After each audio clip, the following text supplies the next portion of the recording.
Welcome back to the Deep Dive. Today, we're plunging into a piece of aviation history that is just, well, it's stunningly precise in its details and, frankly, deeply tragic. We're talking about Air France flight AF296Q. Right, and we've gone through the source material, the investigation reports, all the technical data to really understand how this could have happened. Exactly. Our mission today is to unpack this paradox at the core of the accident. This was a brand new Airbus A320, not some old piece of equipment. Not at all. I mean, this was the future. The A320 was the first fully fly-by-wire airliner, a huge deal. Air France had only started flying them a few months earlier, in March of 1988. And this specific plane, FGFKC, it was delivered just 3 days before the crash. 3 days. It's almost unbelievable. It had a total of 22 airframe hours, just 18 flights. It was pristine. That context just makes the outcome so much harder to process. The plane was completely destroyed when it hit a tree line. And while most people, 133 of the 136 on board, survived the initial impact, tragically, 3 people died in the fire that followed.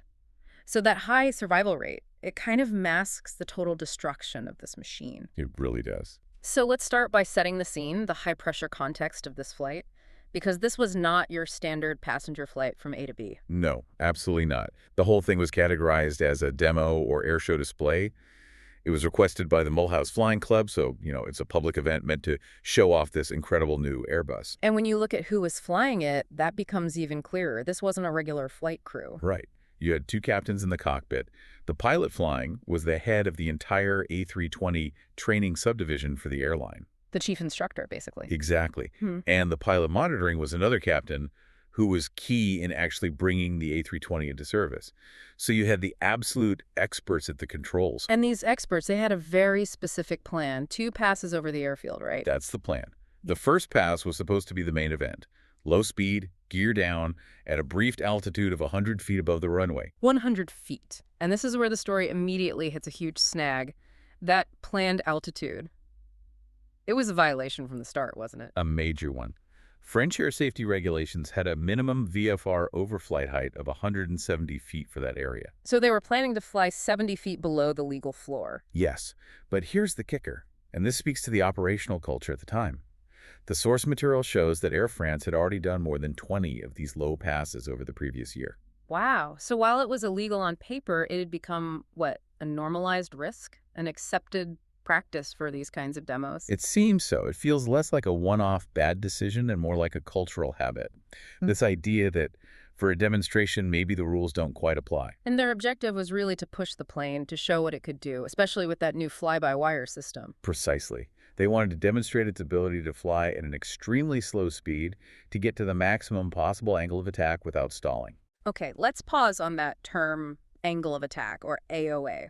For anyone listening who might not be an aerodynamics buff, what were they trying to show off here? Well, think of it as the angle between the wing and the air rushing past it. To fly slower, you have to tilt the nose up, increasing that angle to get enough lift. Right. And in a normal plane, if you pull up too much at slow speed, the wing stalls. You lose lift. Exactly. But the A320's big selling point was its fly-by-wire protection. The computer would not let you stall the aircraft. So they were showing off this envelope protection, that they could pull the stick all the way back, hold this steep nose-up attitude, and the computer would keep them flying safely. So the very technology designed to prevent one kind of failure, stalling, was maybe encouraging them to get rid of their other safety margins. That's a perfect way to put it. They were trading their altitude and their speed, their energy, their margin for error for a dramatic demonstration. So let's get into the critical timeline. They take off from the nearby Basel Mulhouse Airport at 14.41, and things happen very, very quickly. Frighteningly quickly. They climb out to 1,000 feet, which is normal. But just 3 minutes later, they start the descent. They spot the Habsheim airfield at about 450 feet. And the focus is all on hitting that 100-foot target. At 14.45 and 14 seconds, the pilot monitoring actually calls it out. We are reaching 100 feet. That's the moment. That is the briefed altitude, the point where they should have leveled off. But they don't. No. The descent continues. They're so focused on holding that high AOA, that slow speed, that they just keep sinking. 8 seconds later, they're at 50 feet. 50 feet. Half their planned altitude, which was already illegal. And it gets worse. They sink down to a low point of around 30 to 35 feet. I mean, you're talking about being less than the height of a few cars off the ground. In a commercial airliner. It's just terrifying to imagine. Was there any sign they knew how low they'd gotten? The data suggests a real delay in their awareness. You get this kind of fixation, this tunnel vision. They're so focused on the AOA demo that they seem to miss the critical information about their altitude. Until it's almost too late. The first real action to save the plane, applying go-around power, happens at 14.45 and 35 seconds. We're at 35 seconds. You have to understand, those next 5 seconds, that's everything. It all comes down to basic engine physics. So why was adding power at that moment a death sentence? It's all about engine spool-up time. During that whole slow pass, the engines were at flight idle, just enough thrust to keep them running, not to push the plane forward. Like a car coasting in neutral. A pretty good analogy. So when they slam the throttles forward for a go-around, the engines have to accelerate from that deep rest all the way up to maximum power. And those big, high-bypass engines, they need time. A few seconds. Time they just didn't have. They had none. The command of the engines was instant, but the physical thrust, the actual force, it had a fatal lag. They were sinking into the trees faster than the engines could physically accelerate. And just 5 seconds after they pushed the throttles, at 14.45 and 40 seconds, they hit the trees. Yeah.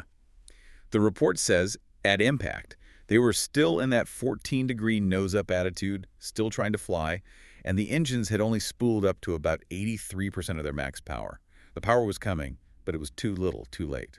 The plane just sank into the forest. Which brings us right to the official findings from the BDA, the French investigation. It's really a synthesis of failure, isn't it? Not one thing, but a chain of events. A chain, exactly. The commission said the crash was a result of a combination of 4 distinct conditions that all had to be present. Okay, let's break them down. The first 2 really set the scene for the disaster. Right. First, simply a very low flyover height. It was lower than the obstacles, in this case the forest at the end of the runway. They flew into the hazard. And second, the speed. Yeah. It was very slow and still reducing, all in the service of hitting that maximum angle of attack for the demo. But that meant they had almost no kinetic energy left to play with. And the final 2 causes, they deal with the failed recovery, right? Directly. Cause number 3 was that the engines were at flight idle just before they tried the go-around. That's what created the time lag. And cause number 4, which follows from that, was the late application of go-around power. They're all linked. The low altitude meant they had no time for the engine lag, and the late decision to apply power guaranteed they'd hit the trees. It's a perfect, tragic recipe, created entirely by their own inputs. So that's the big question. Why? Why did these 2 expert pilots let the plane sink from 100 feet to 30 feet? Was it deliberate to make the show more dramatic? Or was it something else? Well, the commission looked at this very carefully. Their conclusion was, and I'm paraphrasing here, that if the descent below 100 feet was not deliberate, it likely resulted from failure to take proper account of the visual and oral information intended to give the height of the aircraft. In other words, they were so fixated on one thing, the AOA demo, that they completely missed the most basic information, their altitude.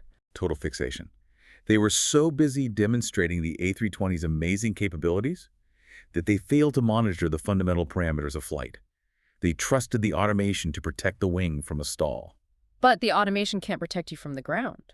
Exactly. It can't repeal the laws of physics or engine spool-up time. They flew into a corner where their judgment, not the technology, was the final safety net, and that judgment failed. So the core takeaway here for you, for anyone listening, is how this very specific, multi-layered operational error by experts in a brand new plane can just completely bypass all the safety rules and end in disaster. Right. It shows that expertise doesn't make you immune to error, especially when you mix in operational drift, that normalization of flying below the minimums and the pressure of a public performance. And as we wrap up this deep dive, it really makes you think about those external pressures, the need to show off this cutting-edge aircraft. So here's a final thought for you to consider. Given this was only the 3rd A320 delivered, what other pressures, maybe related to marketing or just proving this new fly-by-wire technology, might have been playing a hidden role in the decision to schedule a rule-breaking low pass in the first place? It really makes you wonder about the cost of pushing the envelope when the whole world is watching.